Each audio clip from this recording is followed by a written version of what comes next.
Hello everyone and welcome back to Franci Talks Japanese Art History. I'm Franci and in our journey through Japanese art history together, today I want to talk to you about 5 prehistoric ceramic figurines called Dogū, which have been declared national treasures of Japan. So let's jump right in.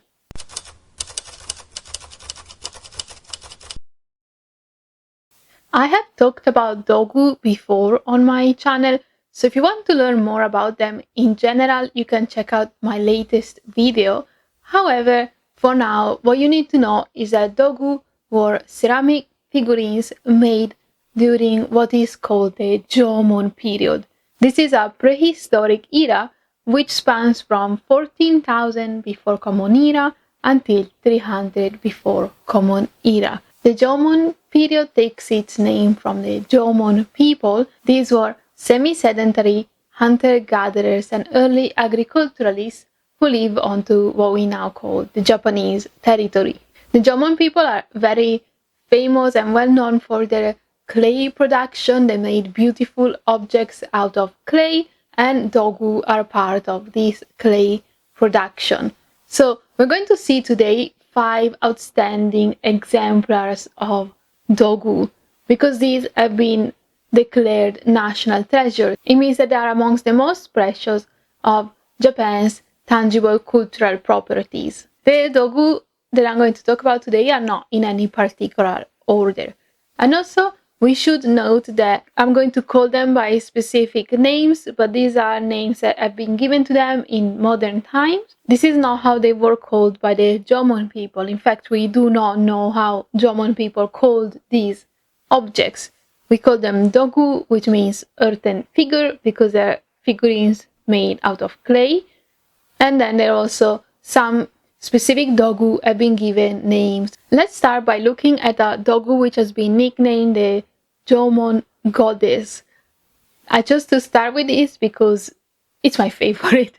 The Jōmon Goddess has been nicknamed in this way because of its elegant yet powerful form, and also because of its size. In fact, it's the largest standing Dogū figurine discovered so far, as it stands at 45 centimeters in height. The figure stands onto 2 pyramidal pillar-like legs, which are decorated with incisions, which have been compared to trousers. And the legs are joined together and connect to the waist. And in this way, they create a very stable base. The figurine can stand on its own. We notice that the waist is greatly curved backwards and creates a sharp drop, while the buttocks are gently convex. And this is what I think creates such a elegant, powerful form. And I think in this detail, we can see how the Jōmon people created sophisticated forms.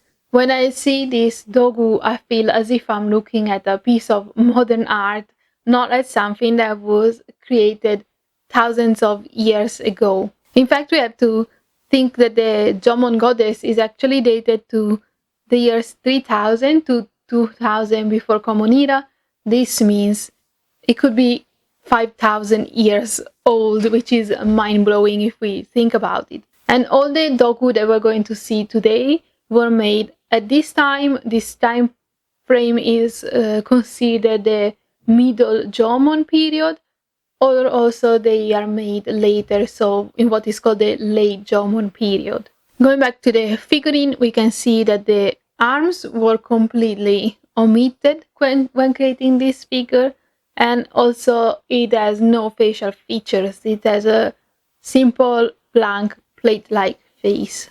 Many Dogū can be categorized into different styles with recurring features. For example, I've talked in my previous video about the goggle-eyed Dogū, the slab form Dogū, but this Dogū, the Jōmon Goddess, actually shines in its sophisticated and innovative, unique form. In its book, The History of Art in Japan, which I have right here, The scholar Tsuji Nobuo, he states that in this Dogū and in its design choices, we sense not an environment of communal production, but the aesthetic decisions of a particular maker transcending the ages. And this description really spoke to me when I was reading the book, because I think it's so on point. The person who created this figurine, their decisions when making this figurine's shape and its form truly transcended ages, because 5,000 years later, I can still look at it in awe. Let's move on to our second Dogū of the day. This one also has been given a goddess nickname, and in fact it is called the Jōmon Venus. The Jōmon Venus as well was created between 3000 and 2000 before Common Era. It is a fundamental part of the history of Dogū, because it was the first Dogū to be declared a national treasure in 1995. And actually, this was kind of a pivotal moment for the appreciation of Dogū in Japan. The figurine stands at 27 centimeters in height, and it's made of clay, which contains mica, which is a naturally occurring mineral dust. And this gives the figure a kind of a faint sheen. We can see some kind of sparkle. And also the figurine has been very well polished. This Dogū represents a biologically female body with very curvy shapes, kind of like my hamster when I cannot stop feeding him treats. And because of these curves, the Dogū has been nicknamed the Jōmon Venus. However, we should note that this Dogū is believed to represent a state of pregnancy. The figure stands onto two thick legs, and we can notice that the right leg is a little shorter than the other, which almost gives us the impression of walking forward. The short arms are outstretched, but they are not fully represented, and the chest features breasts. However, for the rest, it's very flat, very thin. And this reminds us of a type of Dogū which was created in earlier phases of the Jomon period. Moving towards the head, we can notice what has been interpreted as an elaborate hairdo. And also, we can look at the face. It's faintly heart-shaped. And we can see that differently from the Jōmon Goddess, the Jōmon Venus actually has facial features. However, they've been rendered very simply by creating simple slits in the clay. I think that unarguably the main focus, the main feature of this Dogū are the wide hips, the bulging belly, which is believed to represent a pregnancy, and also the large heart-shaped buttocks. We can see how the back area was carved out in order to accentuate the curvature of the body in a deliberate aesthetic choice. One last thing that we should know about the Jōmon Venus, which makes it kind of special, is that the majority of Dogū were found broken. About 20,000 Dogū were found, and the majority of them were broken. And for various reasons, it is believed that these breakage were systematic and deliberate. So the Jomon people broke the Dogū before scattering them around the Jomon settlement. But the Jōmon Venus was found intact. So it may perhaps have played a different role in Jomon society compared to other Dogū. Let's move on to our third Dogū of the day, and the last one with the goddess nickname.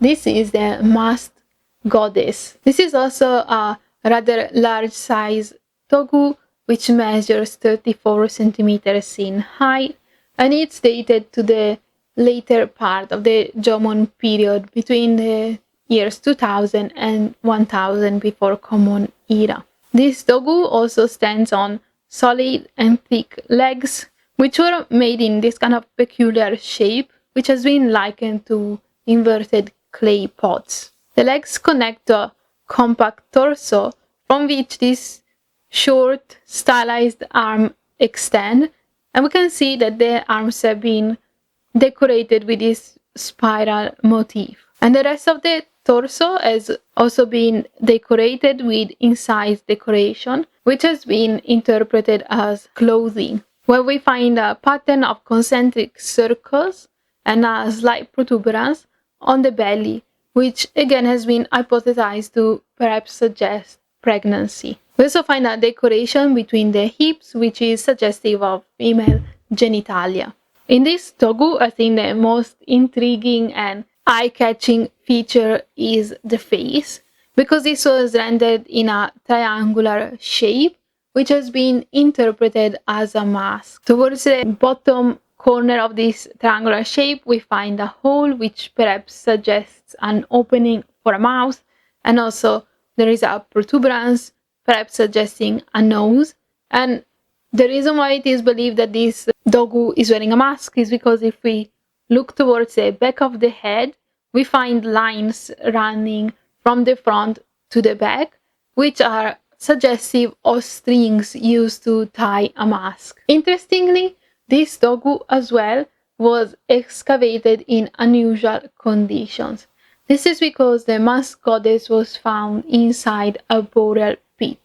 Now, we mentioned that about 20,000 Dogū were discovered, but only 10 were found inside burial pits. In general, they were scattered around settlements. And the condition in which it was found, it was also peculiar because one leg was broken off and other Dogū fragments had been stuffed inside the Dogū and inside the Dogū's leg.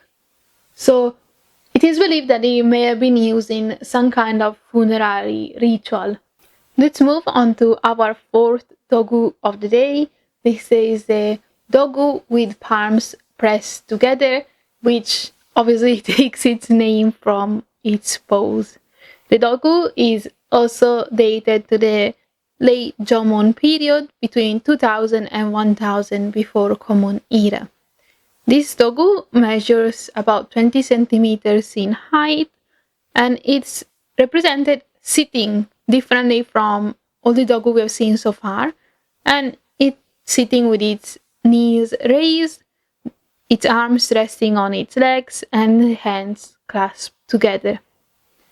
The arms, torso, and legs are decorated with cord marks, and looking at the face, we can see facial features such as mouth, nose, eyes, eyebrows, which have been formed by applying strips of clay. The Dogū's body features biologically female elements such as breasts, linea nigra, which is a dark line that appears on the bellies of pregnant people, and also female genitalia. But interestingly, the face features a decoration which can be interpreted as a beard. And in the exhibition catalog,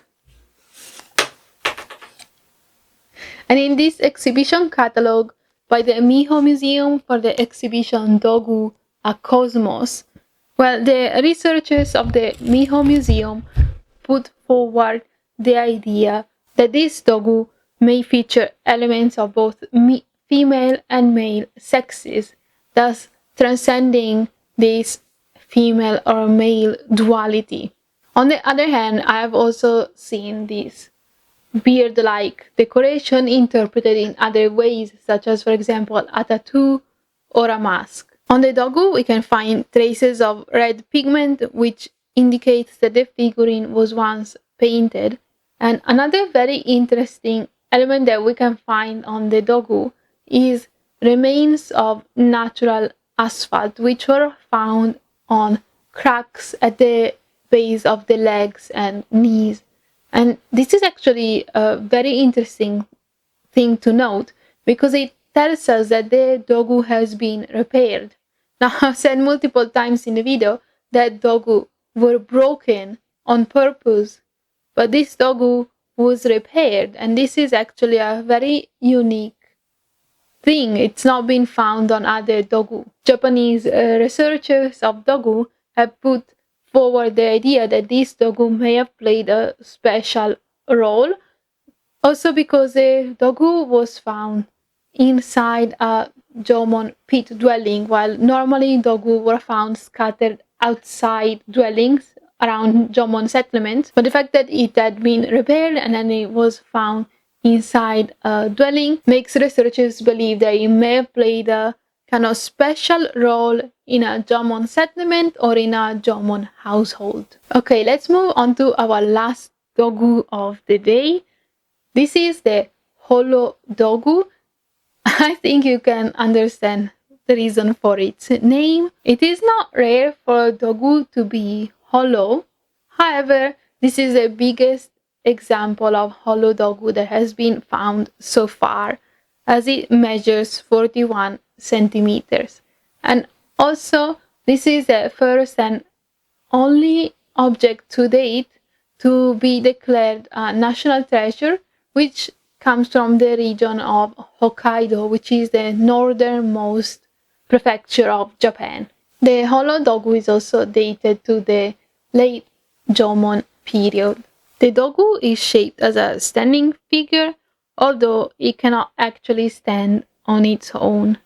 It features wide shoulders, a narrow torso, and rounded legs, which are covered with this trousers-like decoration, which has been divided into horizontal fields and decorated with a flamboyant pattern. The legs are connected by a tube below the knees, which features an opening. It has been hypothesized that this may have had some kind of use, like a practical purpose, but we don't really know what it may have been. The Dogū's face features three-dimensional eyes, nose, and mouth created with strips of clay. And in general, on the body, most of the Dogū's surface is decorated with ribbons, cord imprint, and circular impressions. This element of decoration is truly Jomon. It characterizes much of the Jomon clay production, which features this ornamentation, this decoration all over objects' bodies. Traces of black and red pigment have also been found on this Dogū, which suggests that it may have been painted. So we mentioned a circular motif. This circular motif is found on the face and on the stomach area of the Dogū, which is kind of suggestive of body hair and a beard, which again are biologically male traits. However, the figurine also presents biologically female attributes. For example, defined nipples, a slightly swollen belly, which could indicate a pregnancy, and a decoration which is suggestive of a linea nigra running down the torso. So this figurine as well has been suggested by the Miho Museum researchers to be a figurine which transcends genders. However, once again, we unfortunately don't know for sure what these figurines' meaning or use was. We have to keep in mind that the Jomon didn't write, so they left us no record. And all we know of their culture comes from what has been excavated, so all we know is from their material culture. And perhaps this is why I find them so endlessly fascinating, especially their ceramic production and their Dogū especially. I love learning and studying about them, and I hope you also enjoyed learning about them in this video. Today we have only focused on these 5 national treasure Dogū, which they really stand out in their size, in their form, and in the ways in which they were discovered.